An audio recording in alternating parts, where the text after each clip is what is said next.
Okay, so today we are going to see a few library functions in Python.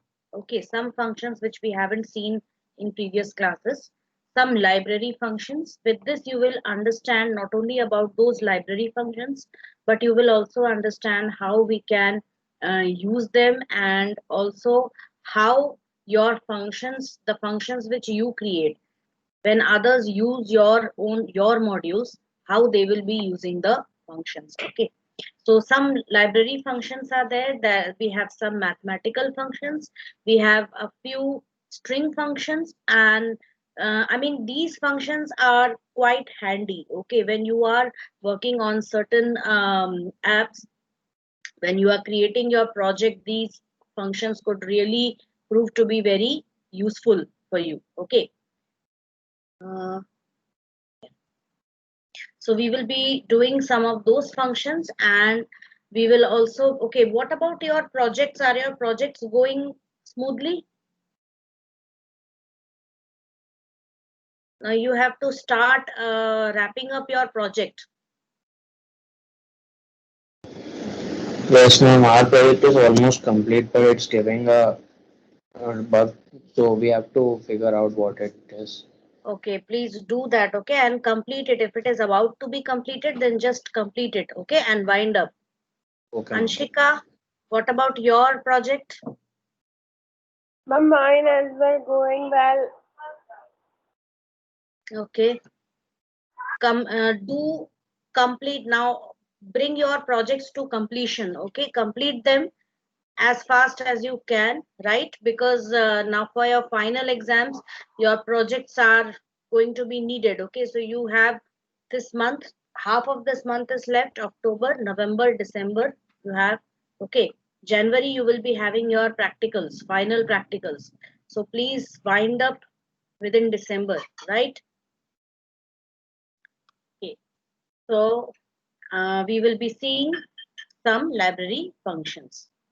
Wait, let me open my whiteboard. So today we are going to see some mathematical and string functions. And within that, we are going to see some functions, some common functions like oct, hex, round, int. Okay. So oct function is used for converting a decimal number into octal number. All octal numbers are numbers with base 8. That is, they take up only 7 digits. That is 0 to 7. Similarly, hexadecimal numbers take up how many digits? 16 digits. So octal numbers, they take up digits from 0 to 7. Hexadecimal numbers, they take up digits from 0 to 9 and A to F, where A stands for the digit 10, hexadecimal digit 10, and F stands for hexadecimal digit 15, and its base is 16. Here the base is 8. And binary numbers, you already know, they consist of only two digits, 0 and 1, and their base is 2. That is, as many number of digits as you are using to create a number, base will be that number, right? So now oct function is used for converting any integer, any decimal integer into octal form. Okay, similarly we have hex, we have bin. When you convert any number into octal, it gets prefixed by 0 and small o. Okay, sorry, let me just represent that by anything. Suppose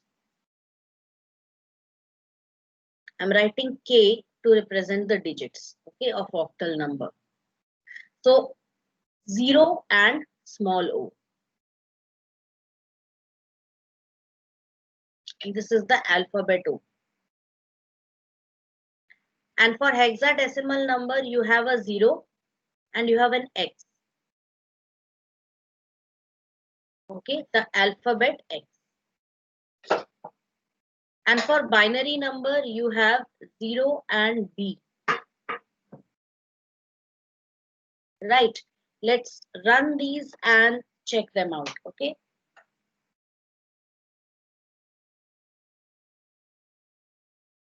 Similarly, you have some functions like int. Yeah, I'll come because I've opened this.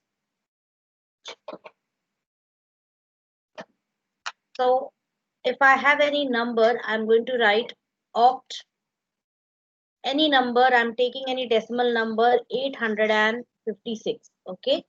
So you can see very well that 856, 8 is not a binary digit, right? So it is not a, sorry, 8 is not an octal digit. Hence, it is not an octal number. Now, when you convert it, you can see there is a 0, there is a small o, and after that, you have the octal representation of this number. That is, if you convert 856 into octal form by division by 8 and collecting its remainders, you will get 1530. Okay. Same way, if you have hexadecimal number, so if I take any decimal number and I convert it into hexadecimal, this is what I get. You can see 3D2 is the hexadecimal number. Similarly, if I am converting any number into binary form,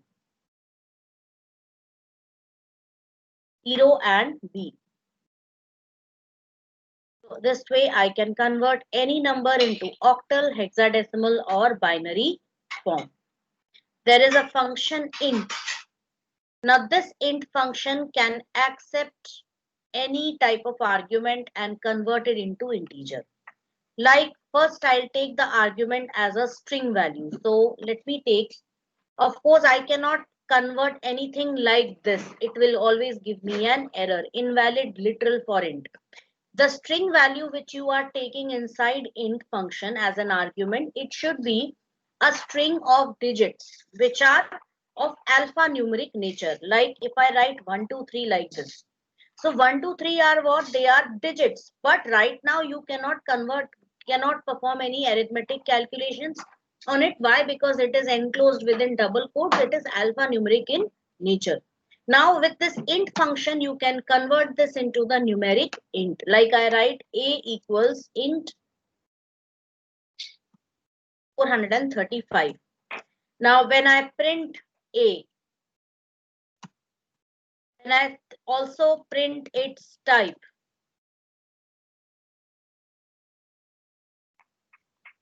So you can see it becomes class int. That is, it gets converted into integer. If I write int true, now true is usually it is considered as value 1, the integer 1, and false is considered as the integer 0. Okay. So this is how you can convert a Boolean value into integer, and you can also convert any floating point number into integer. So how, what will happen? It will only truncate the places after the decimal point. That is, it will simply remove 3, 6, 5, 7 and you will get 45. No rounding off, nothing.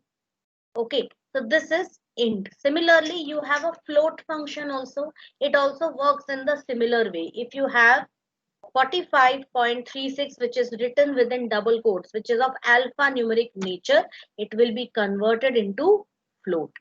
And similarly, if you take false, can anyone predict what output it will give? Float false.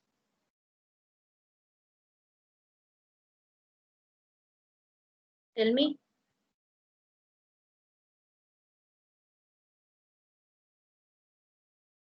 Float false will give me what result?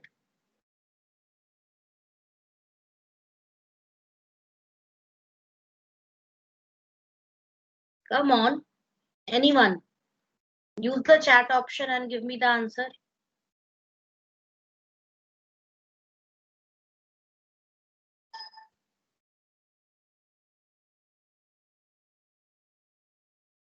Pratyush.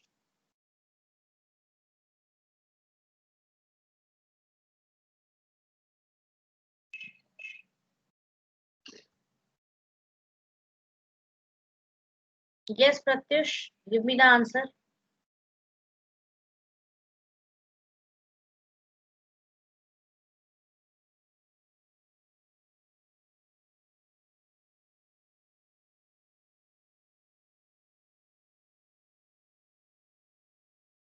Yes, very good, Ashwarya. Very correct answer. It will give you the answer 0.0 because false takes up the value 0, and once value 0 is converted into false, a point 0 is added after that.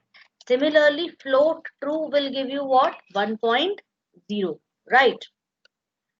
Any other integer value, it will also be converted into float. So these are some of the inbuilt function, and there is one more very interesting function, that is round.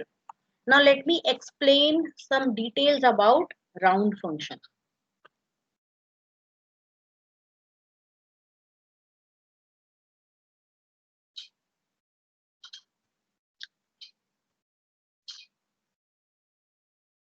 Okay. Round function compulsorily takes one argument, which is your number, and the other is number of digits, which is an optional argument.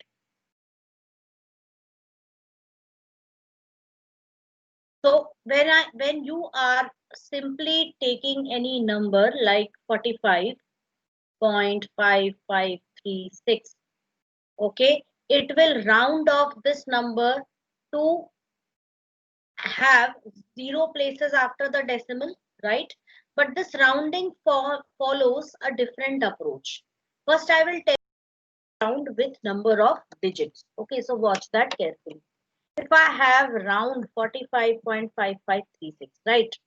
And I'm giving some values, like I want to round it up to 2 places after the decimal. So you can see it very easily. I have 45.5536 and I want to round it up to 2 places after the decimal. So what is at the third place after the decimal? We have 3. That is any value which is less than 5.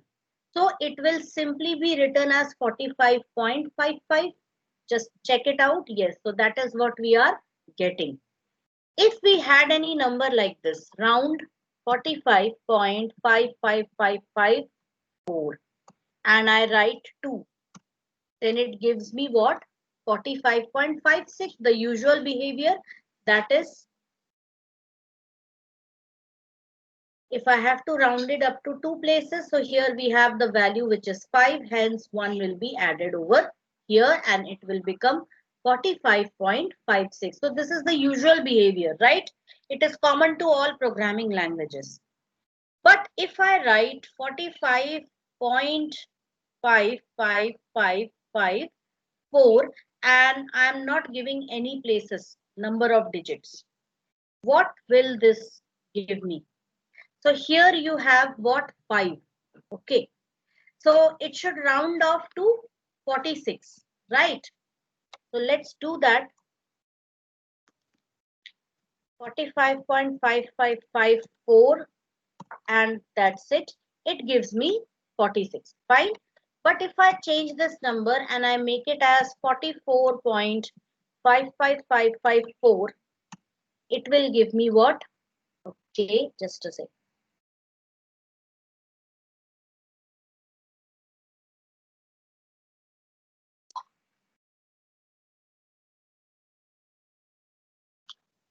It was something, one sec.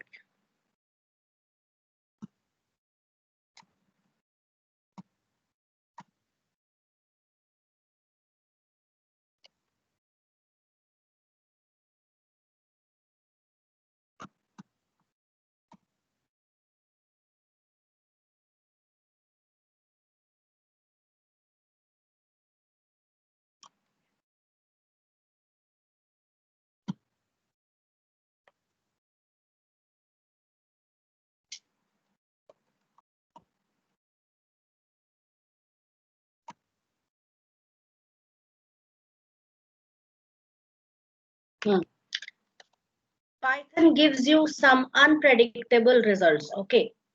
What it is doing is it is following a type of rounding known as banker's rounding. The previous version of Python, that is Python 2, never followed this bankers rounding. It followed the traditional approach. But now what happens is, like I gave some examples over here. If we just ignore this one, that is 44.5554, right? And if I just check out these examples, like round 0.5. So I'm drawing a number line here. So 0.5 lies somewhere over here in between 0 and 1. Okay.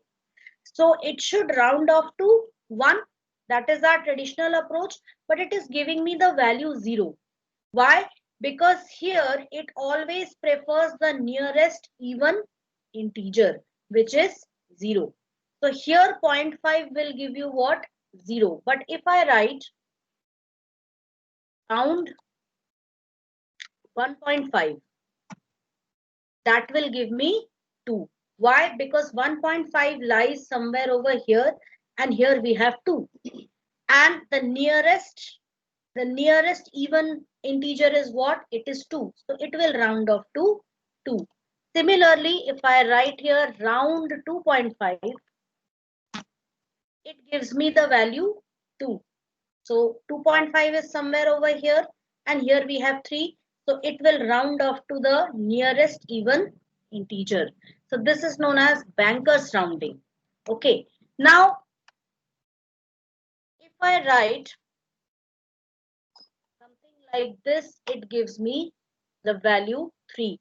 That is, if I just increase one value, it gives me 3. Okay. So 1 second. I'll also check 2.6. Yes, 2.6 gives me 3. Why? Because you can see it over here that if I write 2.55, first of all, because 5 is over here, this will be rounded off to 2.6, and that rounds off to 3. It is following this type of an approach. Even this bankers rounding is not mentioned in your textbook. After a lot of searching, I found this kind of a behavior was quite unusual, because we are used to the usual traditional way of rounding numbers. Did anybody of you might some of you might be knowing about this? Did any of you know? Just raise your hands if any of you knows how to do this bankers rounding. If you were aware about this bankers rounding, was anyone there? Chirag, Anshika? No, ma'am. No, so this is a kind of a very unusual, and they say that this is the latest form which is being followed everywhere. In banks, usually bankers rounding, I don't know, I'll ask someone who is a banker whether this bankers rounding is followed there or not, because I also got very much perplexed by this unusual behavior, because normally we are used to this. That is, if it is 2.5, it should give me what? It should give me 3. But it gives us what? 2. That is the nearest even integer in case of this, right? A single digit after the decimal point. If you have multiple digits after the decimal point, that works in the usual way, like we already saw it over here, 44.55554. Okay, so this already rounded off to 45. That is fine. But in case of single digits after the decimal point, it is giving this value. Okay, even with negative numbers, like if I write round minus 1.5, this will give me 2. If I write round minus 2.5, this will give me minus 2. Okay, so this is the kind of behavior which Python 3 follows the standard. Python version 3, 3x. Okay, in Python 2x, the usual traditional method was followed, but now because Python 2x, hardly anybody, even when CBSE first introduced Python, all its books contained Python 2x. But now again in 2018, when they again revamped the course, they upgraded it to Python 3x, because that is the latest version. And there are many such things which give us unpredictable results, like dividing any number by a negative number, what will be the remainder? So there also calculation of remainder follows a different approach. It doesn't behave like like the other traditional programming languages, because many things which were used in the previous programming languages, they are becoming obsolete these days. Okay, and things are really upgrading and they are changing to some latest methods. So this bankers rounding is something which is implemented in Python 3x. Okay, so you have to be a bit careful when you are working with rounding functions. And you can just note it down, students, that this is the bankers rounding. You can search it anywhere on the internet. You will get the answer for this, right? Now I'm giving you a question.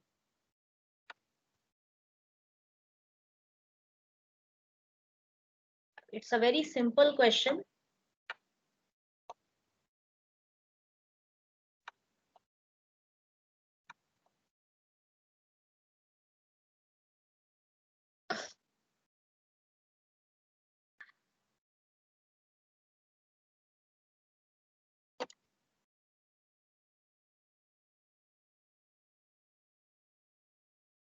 Can you see the question?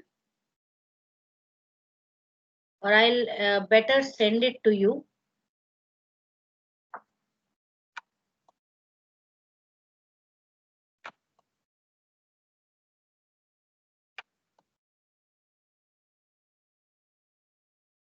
Yes, everybody just check your chat box. I have sent the question to you.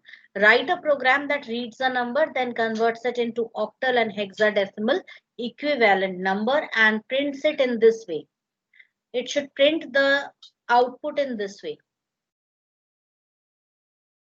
Suppose oct of 5 equal to. It should print in this way where 5 is the number. Do it quickly and tell me the answer.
Yes. Hurry up. It is not a very difficult program to do. You can send it to me through WhatsApp also.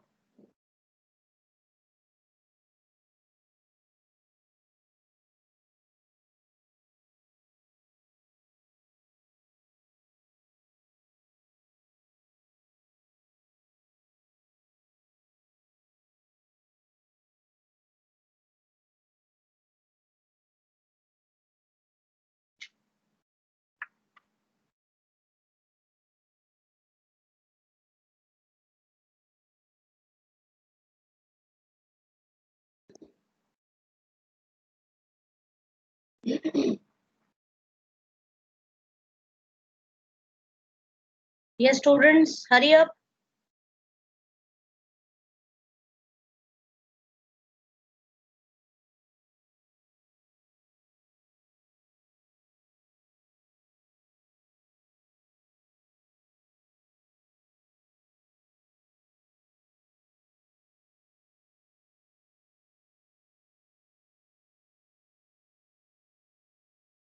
Anshika, send me.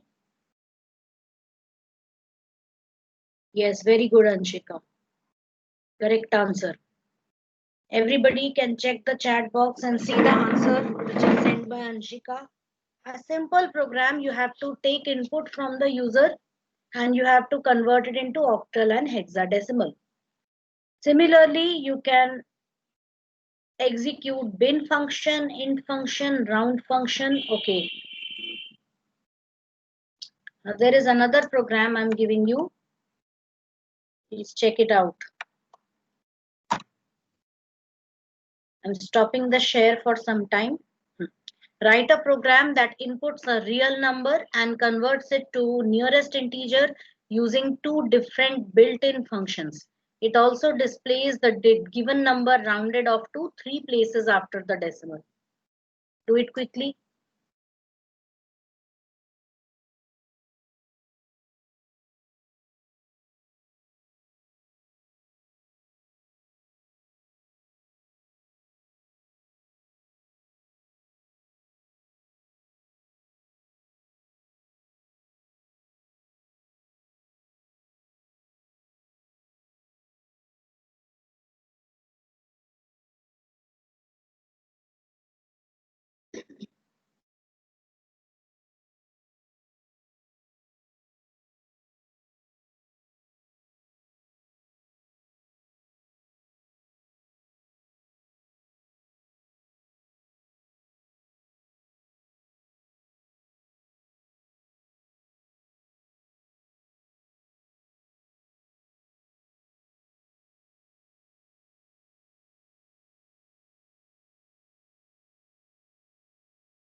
Yes, come on, hurry up.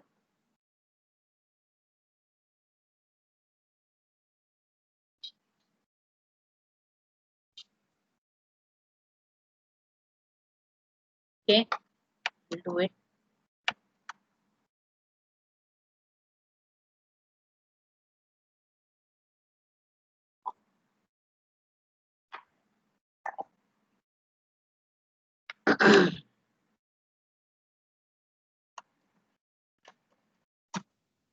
So first we will accept a number from the user.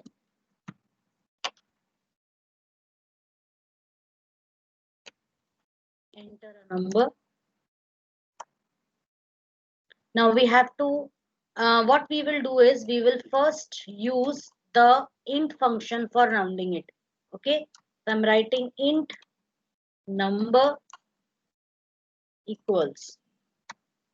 So I'm simply writing int num. This will only truncate the decimal places. Next is round num.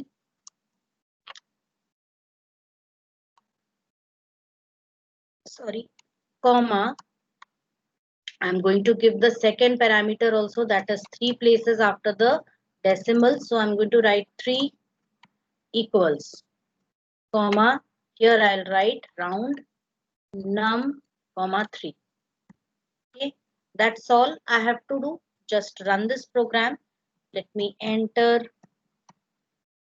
And you can see first one, it is simply truncated. Second one, it is rounded off in the usual way up to 3 places after the decimal. That is, the fourth place has 5, so the third place takes up 5. that is +1. Okay, so this is what, how to round off a number. Next is we will be seeing some string functions. Some string functions. You all have studied this function split. In this function, we take two arguments. One argument is the character based on which we will be splitting a string, and the second argument is optional. It is number of splits. Okay, number of times you are going to split any string. If you split it once, if number of split it once, that means how many parts of the strings will be created? 2. If you have a loaf of bread and you just slice it once, how many slices do you, how many loaves do you get? You get 2 loaves. So it is just like that. Just imagine the string to be a loaf of bread and you are cutting it from between, right? So number of splits, it gives you the number of times you can split any string. So let us try this out on the Python shell. So here we are. I'm going to just take a string here, a string equals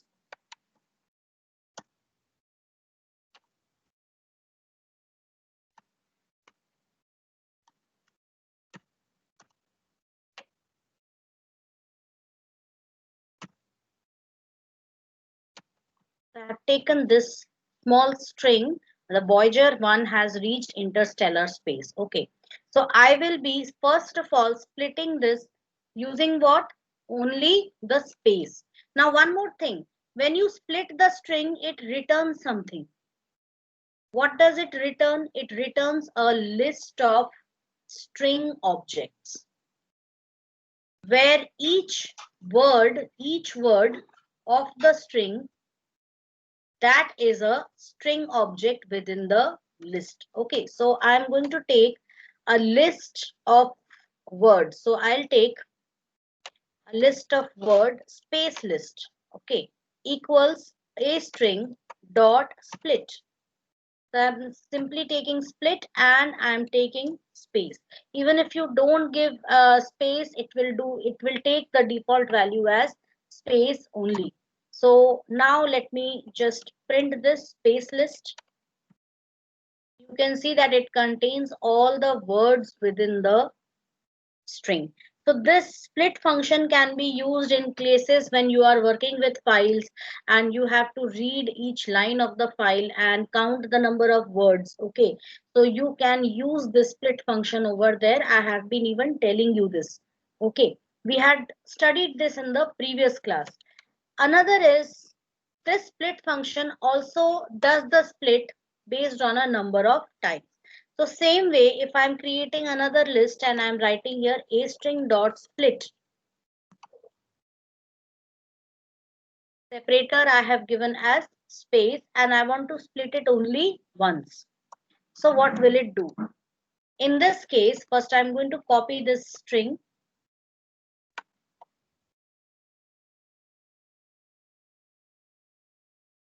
In this case, it is going to, one sec, because I have given split as this. A string dot split space and only once. So it has to slice it only once. Whenever it encounters, it will start scanning the string from the left side. The moment it gets the space, it is going to split it over there. So it will get two parts. One part is this and the second part is this. So list contains two strings. First string is the and second string is Voyager 1 2 space. Okay, so let's try this out. And let me print list and you can see that the first string is the and the second string is the rest of the string. Same way I can also do it this way. I'll write a string dot split based on any other character, like I want to split it based on the character A, and how many times I want to split it. Let me take it as 2. So just see, it will first search for A, it gets an A over here, so it will split it once over here. Then it will again move, it gets the second A over here, so here it will split the string. And so LST1 will contain three strings. First string is this till this A, as you can see, THE.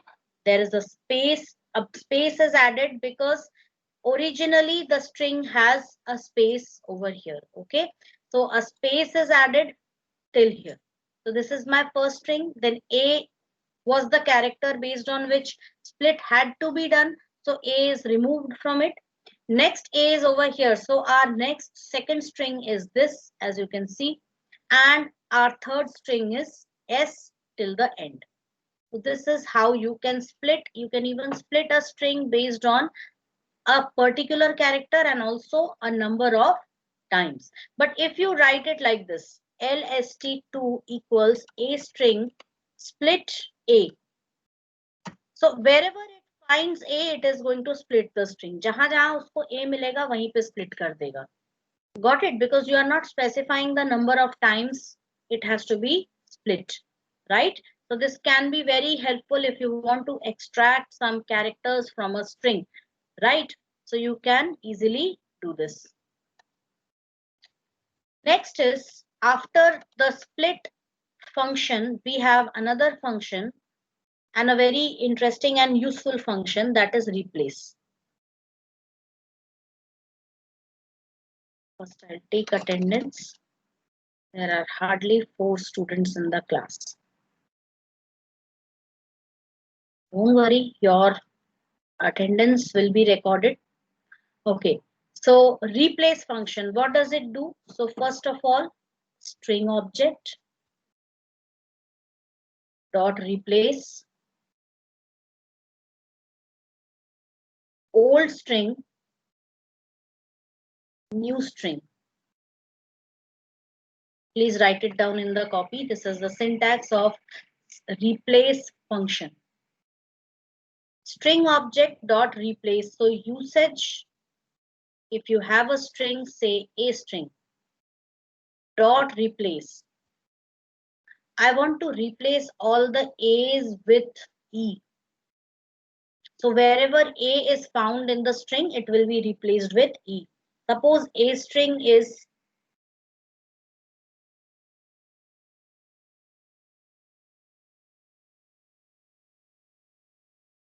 Voyager 1. So wherever it finds A, that A will be replaced with E. So it will become, which is an incorrect spelling, but this is just for purposes of demonstration. So you can replace any character in a string by some other character. Okay, so that is what replace function. Right? Let us check this out. If we already have the string, that is a string. Okay, and we are going to replace the character A with a character that is Z. And you can see wherever A was there, it is replaced by Z, and it looks like some alien language, not alien language, some foreign, like Russian. Okay, it's looks something like that. Okay, so you can see that you can easily you can replace a character.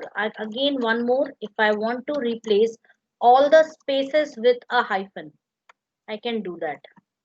So all spaces are replaced with a hyphen very easily. So this is your replace function. Please note this down in the copy.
So I hope you have already written. I'm moving on to the next function now. Our third and the last function is join function. So what does join function do? Its format is like this: string object dot join any sequence object. That is, here we can have list, string, tuple, right? We can have these three things. Now, how does it work?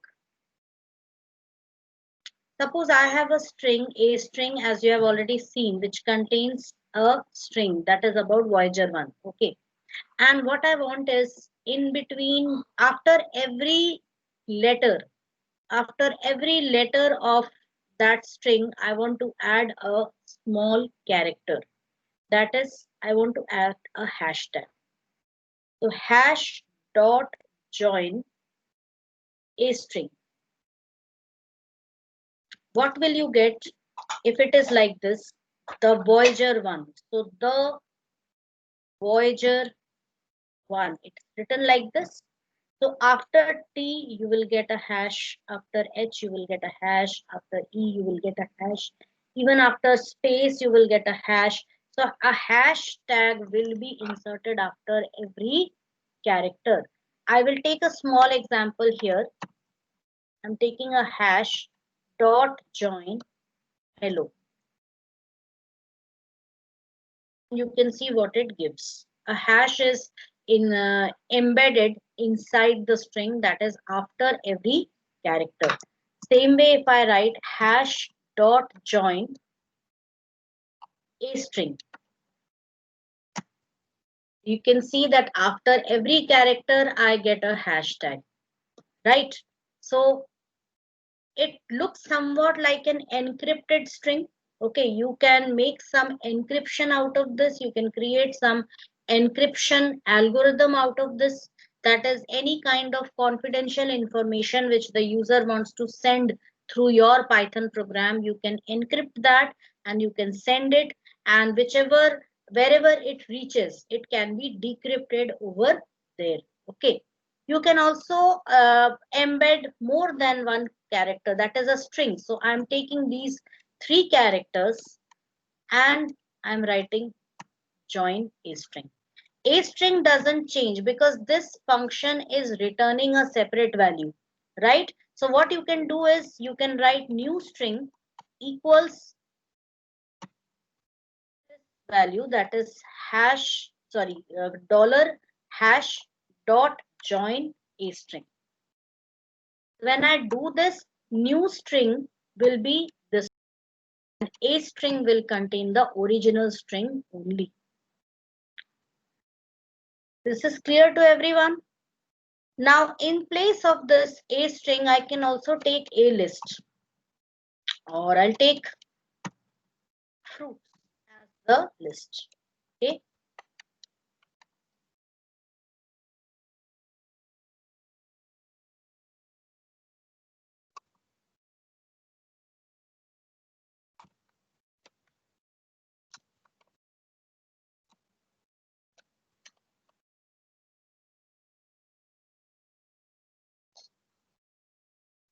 So I have taken some exotic fruits over here and I'm just going to join it, right? So I'm writing here, I'm taking ampersand and at the rate and dot join fruits.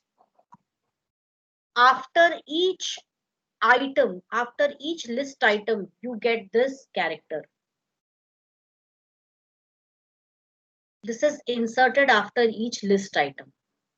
Same way you can do it with tuples also. In a tuple, there could be a number of list items, and after each tuple item, you will be getting this. Now the original sequence is not changed. Okay, you can say it because it returns a value. You can save this value in some other string, and you can see that the value which is returned is a string object. because it is enclosed within single quotes right from the beginning to the end. So it is a string object which the join function returns. Okay, so this is how these are some of the functions, mathematical and string functions, which we saw. In the next class we will be using a very interesting function which can be very useful for your project also, that is random module, how to generate random numbers. Okay, with that you can create a number guessing game. Okay, create a kind of tambola game, you can create a kind of mm, I mean like any jackpot game. Okay, so this is how you can use use these various functions for doing variety of things. Okay, so we meet again in the next class. Thank you everyone.